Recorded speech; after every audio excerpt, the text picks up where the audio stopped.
बिस्मिल्लाहिर्रहमानिर्रहीम।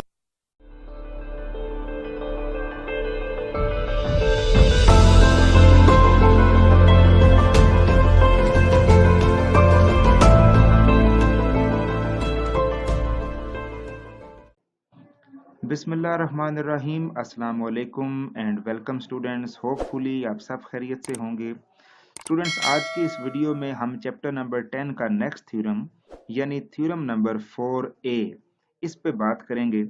इसकी स्टेटमेंट आपके सामने मौजूद है जिसमें लिखा हुआ है if two circles touch externally, अगर दो सर्कल्स एक दूसरे को बाहर की तरफ से एक्सटर्नली टच करें, then the distance between their centers is equal to the sum of their radii। तो फिर उन दोनों के सेंटर्स के दरमियान जो फासला होगा, दोनों सर्कल का जो सेंटर है उनके दरमियान जो फासला होगा, वो फासला उन दोनों सर्कल्स के रेडियस के सम के बराबर होगा। ठीक है, इस बात को हमने प्रूव करना है इस थ्योरम में।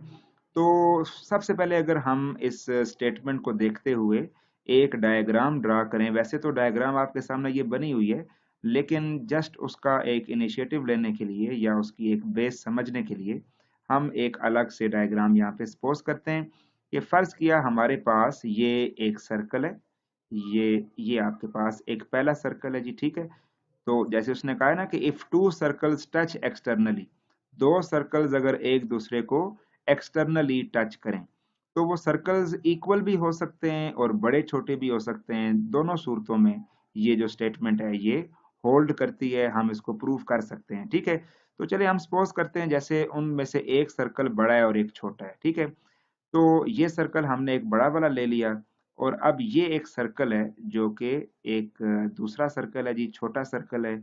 इसको हम टच करवाते हैं पहले सर्कल के साथ एक्सटर्नली, ऐसे। ठीक है, ये होता है जी एक्सटर्नली टच करना। और अगर ये सर्कल ऐसे टच करता है यूं, तो फिर ये होता है इंटरनली टच करना। ठीक है, यानी पहले सर्कल को दूसरा सर्कल इंटरनली टच कर रहा है। ठीक है, लेकिन यहाँ पे फिलहाल जो वर्ड यूज हुआ है वो एक्सटर्नली का है, यानी कि ये वाला सर्कल इसको बाहर से ऐसे टच कर रहा है।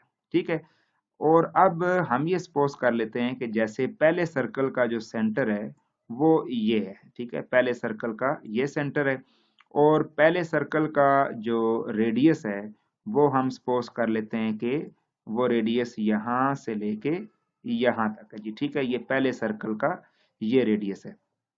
इसी तरह अगर हम ये कह लें कि जो दूसरा छोटे वाला सर्कल है उसका सेंटर ये है जी, उसका सेंटर ये हो गया। ठीक है, ये दूसरे सर्कल का सेंटर है और इसका जो रेडियस है वो यहाँ से लेके वो यहाँ तक है जी, इधर तक, ये इसका रेडियस बनता है। ठीक है, तो हमने आज के थ्योरम में ये बात प्रूफ करनी है कि इन दोनों के सर्कल्स के दरमियान, जो सेंटर्स के दरमियान जो डिस्टेंस है वो इन दोनों के रेडियस के सम के इक्वल होगा। यानी फर्ज किया कि पहले सर्कल का जो रेडियस है फर्ज करें कि वो 3 सेंटीमीटर है, फर्ज किया कि वो 3 सेंटीमीटर है, और जो दूसरे सर्कल का रेडियस है वो फर्ज कर लें कि वो 2 सेंटीमीटर है। दूसरे सर्कल का रेडियस कितना है? 2 सेंटीमीटर है। तो फिर हमने ये प्रूव करना है कि इन दोनों सर्कल्स के सेंटर्स के दरमियान जो फासला बनता है वो टोटल यहाँ से लेके यहाँ तक, वो डेफिनेटली बड़ी सीधी सी बात है कि वो 5 सेंटीमीटर होगा। वो कितना होगा? 5 सेंटीमीटर के इक्वल होगा। तो इस बात को आज के थ्योरम में हमने करना है प्रूफ। ठीक है, तो होपफुली आपको अभी स्टेटमेंट का मतलब जो है वो समझ में आ चुका होगा। तो अब स्टूडेंट्स, हम चूंकि एग्जांपल्स भी इसकी लेके समझ चुके हैं, लेकिन हमने इसको प्रूफ करना है थ्रू प्रॉपर लॉजिक, लॉजिक को यूज करते हुए, और जो थ्योरम का एक मेथड है उस मेथड को यूज करते हुए हमने अपनी इस बात को प्रूफ करना है। ठीक है, तो चलें जी, लेट्स स्टार्ट। ये आपके पास एक सर्कल है और इसका जो सेंटर है वो डी है, और ये एक और सर्कल है और इसका सेंटर है एफ पे।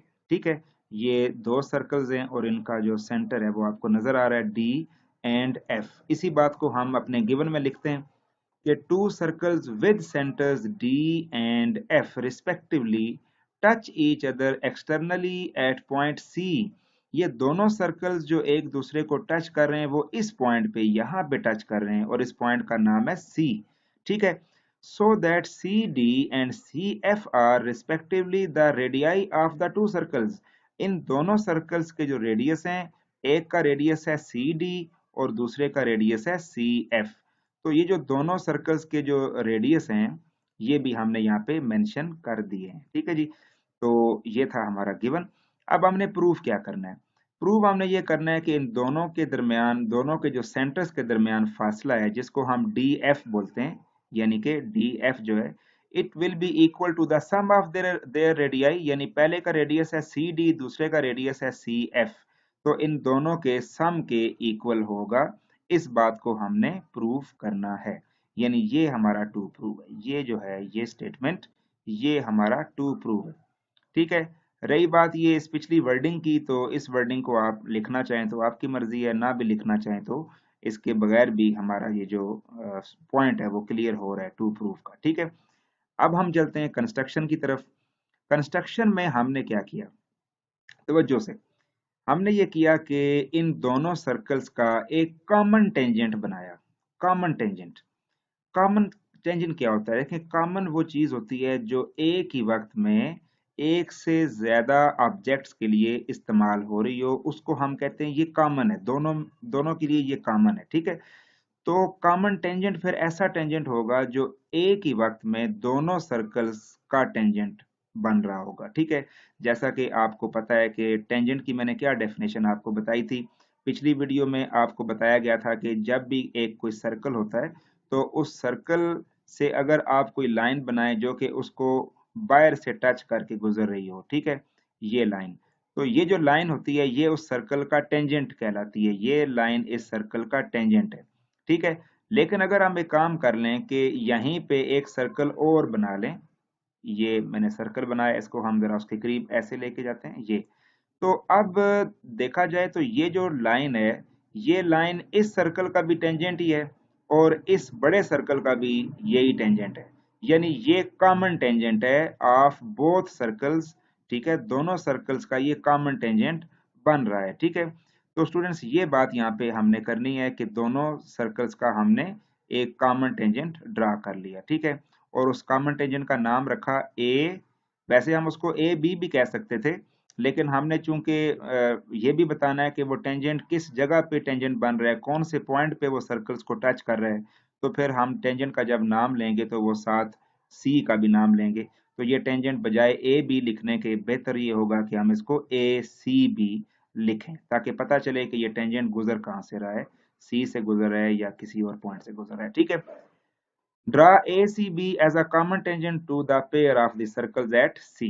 ओके, ये आपका कंस्ट्रक्शन का तमाम जो प्रोसीजर था वो है आपके सामने। ठीक है, तो बेटा अब हम चलते हैं इस थ्योरम के अगले मेजर क्वेश्चन की तरफ। ठीक है, अब आप देखें, ये आपके पास प्रूफ का जो टेबल है उसको हम अब स्टार्ट करते हैं। स्टेटमेंट्स और रीजन हमने लिखनी है। तो सबसे पहले हम देखें जी, बात करते हैं इसकी। जस्ट अ सेकंड, मैं यहाँ से पेन पिक कर लेता हूँ। चलें जी। Both circles touch externally at C, हमने ये स्टेटमेंट लिखी कि दोनों सर्कल्स एक दूसरे को सी पे टच कर रहे हैं। ठीक हो गया। whereas the CD is radial segment and ACB is common tangent, कि ये जो CD है, अब अगर आप सिर्फ पहले सर्कल की बात करें, अभी बात मैं सिर्फ पहले सर्कल की कर रहा हूं, दूसरे सर्कल की बात मैं नहीं कर रहा। ठीक है, तो अगर आप सिर्फ पहले सर्कल की बात करें बड़े वाले की, तो इसके लिए देखा जाए तो ACB इसका टेंजेंट है और CD जो है वो इसका रेडियस है। स्टूडेंट्स, अगर आप गुज़िश्ता थ्योरम, हमारी गुज़िश्ता जो वीडियो थी उसमें आप देखें तो हमने ये बात प्रूफ की थी, बल्कि उसके इंट्रोडक्शन में मैंने आपको गालिबन बताया था कि अगर किसी सर्कल का टेंजेंट और उसका रेडियस एक ही पॉइंट पे मिलता हो तो टेंजेंट और रेडियस हमेशा आपस में परपेंडिकुलर होते हैं। ठीक है ना, ये बात हमने उसमें एक, वैसे तो हमने थ्योरम में प्रूफ भी की हुई है, लेकिन इंट्रोडक्शन में मैंने आपको ये बात एज अ प्रॉपर्टी बताई थी। तो ये देखें, ये टेंजेंट है और ये उसका रेडियस है। तो इन दोनों के दरमियान ये जो एंगल बन रहा होगा ये एंगल होगा 90 डिग्री का, यानी कि ये परपेंडिकुलर होंगे। ठीक है बेटा, तो हमने इसी बात को यहाँ पे लिखा, ये रेज हो जाता है, चले जी 90। तो ए सी डी ये आपके पास 90 डिग्री का है। ठीक है, तो रीजन मैंने लिख दी, radial segment C D is perpendicular to the tangent line A B या ए सी बी। ठीक है, यहाँ पे आप लिख सकते हैं। अब अगर हम छोटे सर्कल की बात करें, इसकी बात करें, पहले तो हमने इसकी बात की थी, अब इसकी अगर बात करें तो इसका टेंजेंट भी ए सी बी है, और लेकिन इसका जो रेडियस है वो सी एफ है। Similarly C F is a radial segment and A C B is the common tangent. तो फिर आप देखें वही प्रॉपर्टी यहाँ पे भी तो होल्ड करेगी कि टेंजेंट और रेडियस हमेशा आपस में परपेंडिकुलर होगा। तो फिर ये वाला एंगल भी डेफिनेटली कितने डिग्री का बनना चाहिए, ये भी 90 डिग्री का ही बनना चाहिए। ठीक है जी, तो हमने यहाँ पे लिखा कि angle A C F is also equal to 90 degree. ठीक है स्टूडेंट्स, तो ये थी हमारे पास नेक्स्ट स्टेटमेंट। तो हमने ये दो स्टेटमेंट्स जो हैं वो बिल्कुल एक जैसी यहाँ पे बना ली हैं। ठीक है, अब हम चलते हैं इससे आगे जी। ये देखें जी, यहाँ पे हम आ जाते हैं। अब आप चेक करें कि ये हमने फॉर्म नंबर 1 बना दी। ठीक है, ये बन गई हमारे पास फॉर्म नंबर 1 और ये बन गई फॉर्म नंबर 2। अब हमने इन दोनों को करना है ऐड करने का तरीका, left hand side into left hand side and right hand side into right hand side. तो A C D plus A C F is equal to 90 plus 90। ठीक है, अच्छा अब अगर मैं ए सी डी और ए सी एफ दोनों एंगल्स को ऐड करता हूं तो ऐड ये हो के कौन से एंगल बनेंगे जी, जरा यहाँ पे हम वापस आते हैं, अपनी इस डायग्राम पे हम वापस आते हैं जी। ठीक है, तो देखो ये हमारे पास ए सी डी एंगल था और ये हमारे पास ए सी एफ एंगल है। इन दोनों के दरमियान अगर एक एंगल ये है, ये देखें जी, एक एंगल अगर यहाँ से यहाँ तक है, इधर से इधर तक, दूसरा एंगल यहाँ से यहाँ तक है। ठीक है, तो फिर टोटल एंगल जो है उसको हम एंगल डी सी एफ भी कह सकते हैं। टोटल एंगल को क्या कह सकते हैं, डी सी एफ, ये इन दोनों का सम है। ठीक है, लिहाजा हमने ऐसा किया कि इसको हम रेस करते हैं जी। तो आप देखें, तो हमने इसकी जगह लिख दिया DCF और उधर 90 प्लस 90 क्या हो गया 180। अब आपको पता है जब तीन पॉइंट्स के दरमियान एंगल 180 का बन रहा हो तो वो एक स्ट्रेट लाइन होती है, लिहाजा DCF is a straight line, ये स्ट्रेट लाइन है। अब जबकि ये स्ट्रेट लाइन साबित हो चुकी है तो फिर अगली बात बड़ी सिंपल सी है कि स्ट्रेट लाइन में जो प्रॉपर्टी हम यूज करते हैं कि टोटल जो दोनों एंड पॉइंट्स होते हैं उनका डिस्टेंस और इन दोनों का जो डिस्टेंस है ये इनके सम के इक्वल हो जाता है, यानी D F is equal to D C plus C F. ठीक है, ये एक स्ट्रेट लाइन इक्वेशन इसको हम कहते हैं, तो वो मैंने यहाँ पे यूज की, D F is equal to D C plus C F. ठीक है, तो यही आपने बात प्रूव करनी थी। तो ये था स्टूडेंट्स आज का हमारा थ्योरम। उम्मीद करता हूँ कि आपको ये थ्योरम इजीली समझ आ चुका होगा, लेकिन इसके बावजूद अगर कोई प्रॉब्लम, कोई कंफ्यूजन, कोई क्वेरी हो तो आप उसको पूछ सकते हैं। ठीक है, इसके साथ ही मुझे इजाज़त दें, अपना ख्याल रखिएगा। अस्सलाम वालेकुम।